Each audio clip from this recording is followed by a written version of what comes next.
మనమందరం రెస్టారెంట్ కు వెళ్తాం, హోటల్స్ లో స్టే చేస్తూ ఉంటాం, వేలకు వేలు బిల్ పే చేస్తూ ఉంటాం. కానీ ఒక్కసారైనా ఆ బిల్ ను శ్రద్ధగా గమనించారా? జీఎస్టీ ఎంత యాడ్ అవుతుందో పరిశీలించారా? బిల్ తో పాటు కట్టిన జీఎస్టీ నేరుగా సెంట్రల్ గవర్నమెంట్ కు వెళ్ళాలి. కానీ అలా వెళ్తుందా? అలాగే రెస్టారెంట్ ఓనర్లు సంపాదించిన మొత్తం ఆదాయం నుంచి ఇన్కమ్ ట్యాక్స్ డిపార్ట్మెంట్ కు పన్ను కట్టాలి. అలా కడుతున్నారా? మెరిసేదంతా బంగారం కాదు.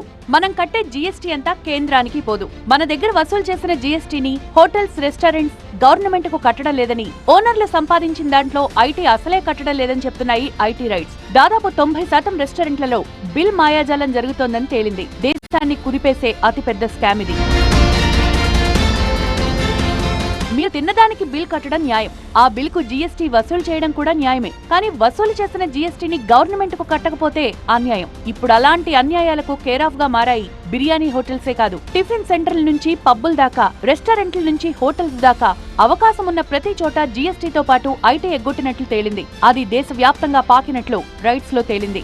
1,00,000కు పైగా రెస్టారెంట్లు ఉపయోగిస్తున్న బిల్లింగ్ ప్లాట్ఫామ్ నుంచి 60 టెరాబైట్ల ట్రాన్సాక్షన్ డేటా ఐటీ విశ్లేషించింది. 2019-20 నుంచి 25-26 వరకు 6 ఏళ్ల బ్యాక్ ఎండ్ కార్డ్ పరిశీలిస్తే మొత్తం బిల్లింగ్ విలువ 2.43 లక్షల కోట్లయితే అందులో 13,000 కోట్లకు పైగా పన్నులు ఎగవేసినట్లు ఐటీ గుర్తించింది.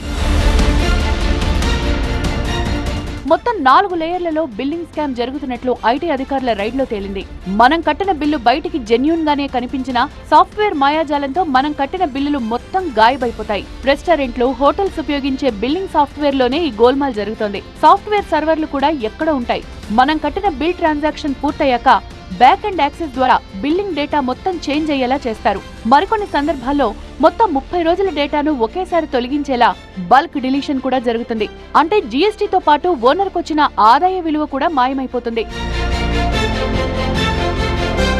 దేశవ్యాప్తంగా జరిగిన ఐటీ రైట్స్ లో మన తెలుగు రాష్ట్రాల్లోనే రెస్టారెంట్ స్కామ్లు ఎక్కువగా జరుగుతున్నట్లు తేలింది. 5 ఏళ్లలో 3,734 పాన్ కార్డ్స్ పరిశీలించగా 5,141 కోట్ల విలువైన టర్నోవర్ ను దాటినట్లు తేలింది. రాష్ట్రాల వారీగా డిలీషన్ వివరాలు చూస్తే కర్ణాటక టాప్ పొజిషన్ లో ఉంది. మొత్తం 2,000 కోట్ల పన్ను ఎగువేసినట్లు తేలింది. తెలంగాణ 1,500 కోట్లతో స్కామ్ లిస్ట్ లో 2వ స్థానంలో ఉంది.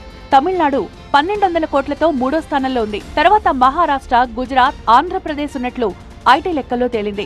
అంతేకాదు ఇక్కడ ఆన్లైన్ స్కామ్, ఆఫ్లైన్ స్కామ్ కూడా జరుగుతోందని నిపుణులు చెప్తున్నారు. ఒక పర్సన్ రెస్టారెంట్లోకి వెళ్ళినప్పుడు మనం క్యాష్ కడతాం, ప్లస్ ఆన్ అకౌంట్ చేస్తాం.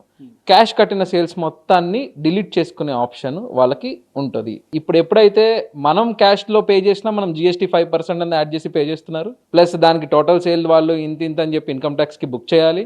సో ఇప్పుడు క్యాష్లో డిలీట్ అయిన 5% మన దగ్గర నుంచి కలెక్ట్ అయిన ట్యాక్స్ వాళ్ళు ఇవ్వట్లేదు. సో ఇప్పుడు income tax department AI technologies అన్ని, బ్లాక్ చైన్ అన్ని తీసుకొని వచ్చి అడ్వాన్స్డ్గా ఈ సర్వీస్ ప్రొవైడర్స్ బ్యాకప్ డేటా నుంచి రెస్టారెంట్స్ డేటా తీస్తే almost all there was 40-50% of under reporting of income.